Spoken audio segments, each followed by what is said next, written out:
Hello once again, everybody. So, new cameras, as well as I also forgot my tripod, so sorry if the aspect ratio is a little bit odd.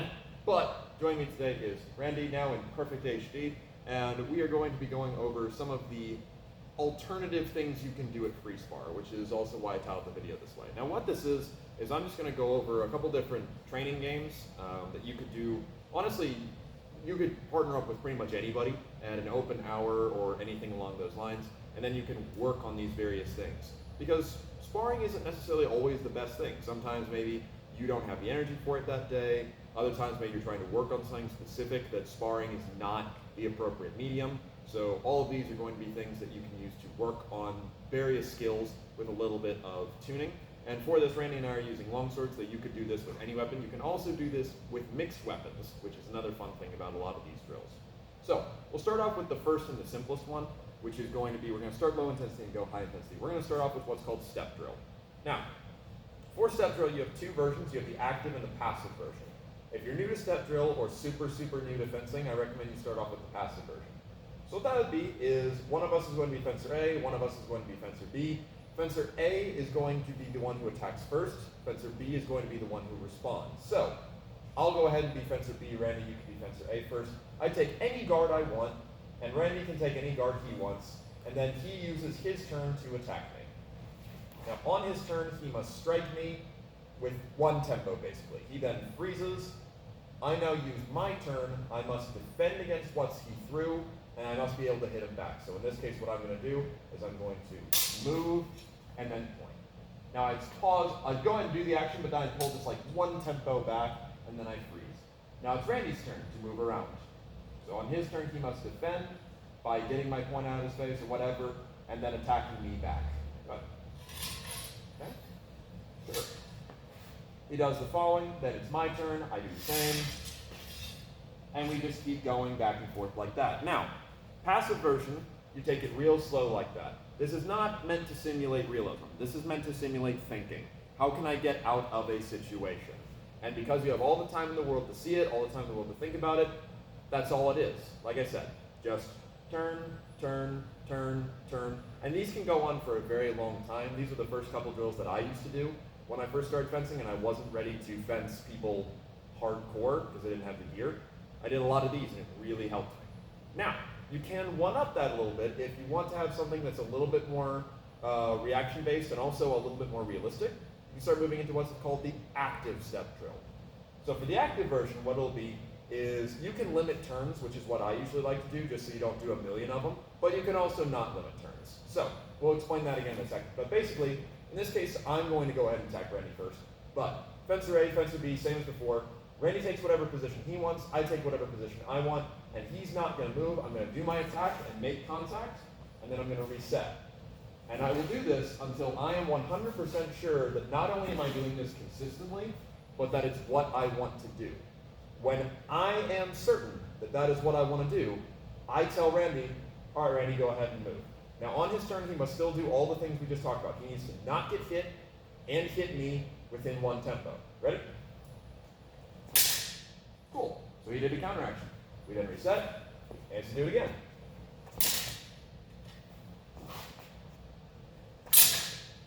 And again, he does that until he can get it consistently, because sometimes you may find you either can't get the move consistent, or alternatively, you see a better option. But when Randy is satisfied, he then tells me that it's my turn. Are you happy? Yeah. All right, cool. Now, I can't change an action I did in the past, so I can't open with a new cut. But I can see what's coming in, and I can adjust against it. So that'll look like this.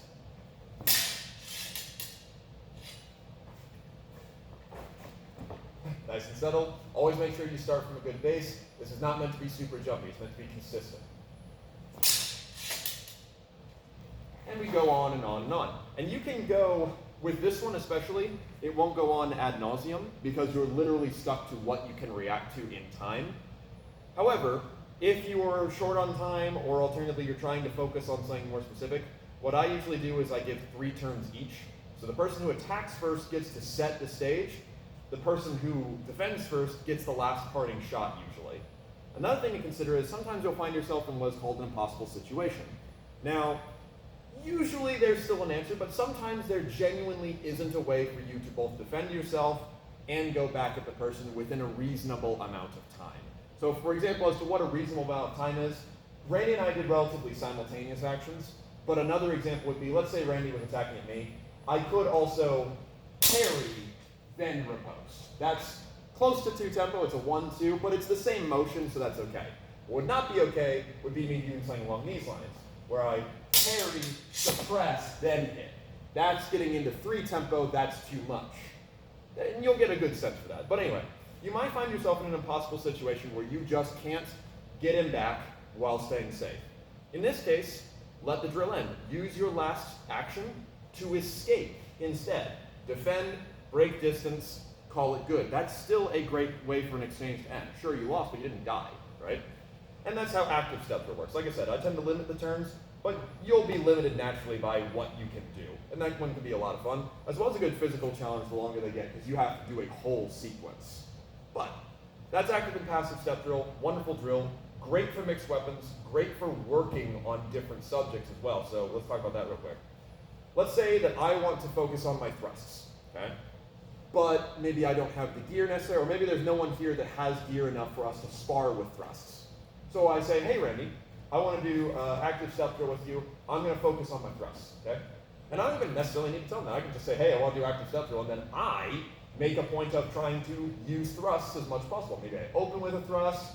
Maybe when he parries me or whatever, I try to set up a point rather than a cut, things along those lines. I just set that condition for myself. Or alternatively, maybe I say, you know, hey Randy, I've got this thing that I keep getting drawn into.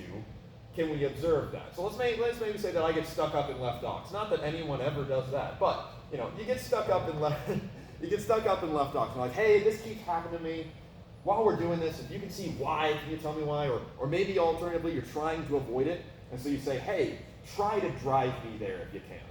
Things like this that you can communicate with your partner, because communication is key, and that will give you a lot of good ways to work on very niche things without necessarily needing to put on any more gear than what Randy's wearing. So, that's step drill, both active and passive. Now, let's talk about another game. So this one's going to be a little bit more high octane. This is going to be parry riposte, okay? So what this is going to be is you can do this in very simple sequences. You can make this a lot more complicated and a lot more high energy.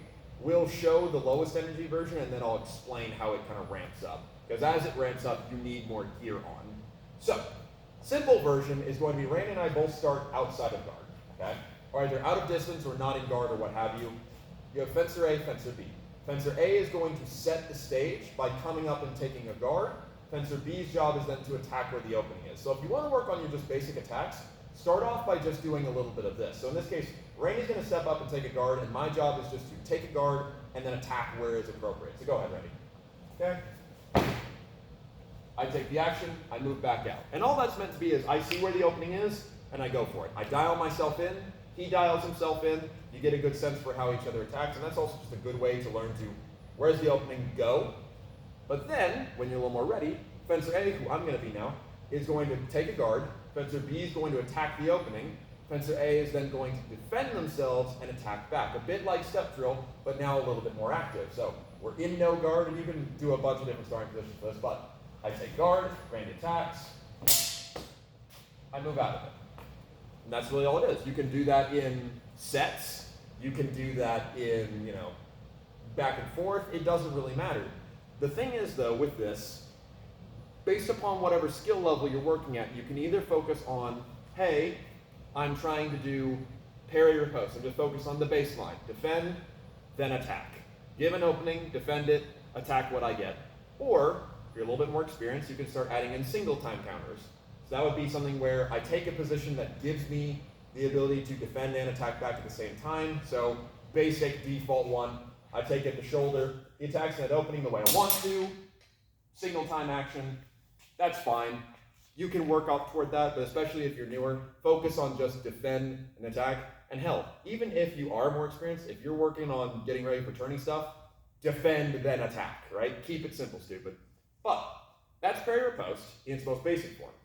The next thing you can do to add some intensity to it is to start adding in movement. Now, when adding movement, you're going to need to start moving through guards, which means that he could attack a bunch of different openings at any time. Now you'll want to be managing your distance for this. So in this case, mind you, the camera is made it so we have to be closer than we want to, but if Randy and I are at this distance right now, right, where he can actually still hit me with a passive step, but we're going to assume this is farther away. I can be an E-guard I want to be, I'm moving around, right? When I'm ready, I come into distance with the guard I'm ready to fight with, provoking him into attacking, I then parry and riposte.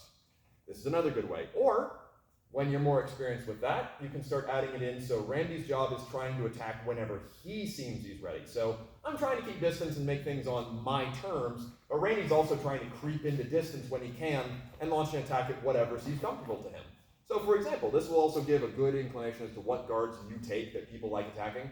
If every time you go into, let's say, Posta di Donna Sinistra, it looks weak and people like attacking into it, you will very quickly discover that in this game. But that's how you can kind of ramp it up, and really it's keeping to the edge of the sort of intensity that fencing is going to be. If you're more experienced and you're really looking to kind of get things exciting, then you can start doing parry riposte, yeah, which we won't show because that one gets exciting. But basically all that would be is I come up and take a guard, Randy attacks that opening, I then defend and look for a new opening. He is now able to defend and go back at me if he sees what's coming. So that's me laying a trap, him springing the trap, me executing my technique, him recovering from it, and then going back at me, which at that point let it go because otherwise it just becomes fencing. But that's like one step down. That one is limited mostly by gear because even if you're playing with synthetics or what have you, you do want some arms on at the very least, and certainly a gorget because things are going to happen. You're going to get clacked where you don't want to get clacked. But that's a really, really good drill. Now, parry post, all that stuff, great. Another way you can do this is just to have someone attack you for a certain number of times, and this is where we're going to get into the numbered attack drill, or the 5 attack drill is another name we have this. Now this one actually I got from the Warriors of Ash, so shout out to any of you guys who watch this channel. But what this is we have Fencer A, Fencer B. Fencer A's job is to defend. Fencer B's job is to attack a certain number of times, at which point Fencer A will defend all of them, but on the last one, they're going to riposte. So you want to start this at the lowest level. So we start off, I'm Fencer A, Randy's Fencer B. He's going to attack once, I'm going to defend, and then I'm going to hit him back. 1, boom. Okay? Now, we could go back against each other, or we'll just go ahead and continue. Now Randy's going to attack twice. So defend 1, defend 2, 3, right? And you want to try and get good hits. That one's okay. But point being, you then add 3 attacks, 4 attacks, 5 attacks. If you're newer to it, start off with just the 1, 2, 3. Don't go higher than that. The reason being, the reason being is because my job isn't just to put my sword in the way. My job is to frustrate Randy. What Randy's working on right now are combinations. He's working on trying to drive my defense to certain areas, versus what I'm looking to do is frustrate that combination at every given opportunity, because I'm a prick, right? So for example, let's say Randy's got a simple combo. He likes to go, let's go down, up, down. Yeah, nice simple one, right? So he likes to come down, I defend, he likes to go up, and then he likes to take me on the top of the head, okay? All right. That's what he's trying to drive me into doing. So my best interest wouldn't be to try and just block, desperate block, and then hit him, because that's artificial. My job should be to try and shut down what he's doing. So a couple ways I could go about that. If I know that first one is going to set him up, I make it so him going up again doesn't make a whole lot of sense by keeping my distance. Now Randy's going to have to look for an entirely new opportunity to hit me, which could tie into my movement. Second one, he's now starting to move in his combo. I recognize what's happening, and I change the range on him. So, oh, I see what's happening. So I go ahead and push in or something along those lines. Randy's not in a great place to attack me the same way anymore. He'll probably want to keep distance instead and reset, which is the other part about attacking. You're not supposed to just attack. You're not a Dark Souls minion, right? Your job is to attack smartly. So let's say, for example, I'm going to throw 5 strikes at Randy, right? And we're going to do this very artificial. But can I do 5 consecutive strikes? Yeah. Are they going to be quality or logical or anything along those lines? Not really, right? Even on my best day, not really. So what I should do is I should break that up into a couple combos. It should either be maybe 1, 2, 3, reset, 1, 2, or some other combination of that. That's my favorite to do. So for example, I know that I'm going to do 5 attacks. I see Randy's open. 1, 2. Okay, cool. Reset. 1, 2, 3. Right? And I'm just moving off of what I got. I'm throwing those 5 attacks. He's having to defend. I'm trying to drive him around. If I hit him, cool. If not, he then hits me on that last one. And that's really the benefit of the 5 attack drill is I'm learning to throw combos and drive him where I want. He's learning to defend himself and frustrate my combos. And then he still has to be able to switch back into attacker mode. The really advanced version of this, which I won't show, but this is something you want to work up toward, is the ability to switch on the fly. So it's one person comes in, attacks that certain number of times. The second that new attack comes back in, they're defending and they attack the same number of times back. And that's where it gets really, really exciting. But, like I said, another kind of one step down from sparring. Otherwise, though, the final thing I have for you in regards to good drills, etc., that you can do at free spar, and this one is, again, a relatively lighter one, is going to be just put conditions on whatever you're doing. So you could use factual rules, you can use, focusing on certain techniques, like, for example, let's say you both study the German tradition. It's like, hey, let's focus on doing German things, right? Maybe you both study the Italian tradition. Hey, let's focus on doing Italian things, right?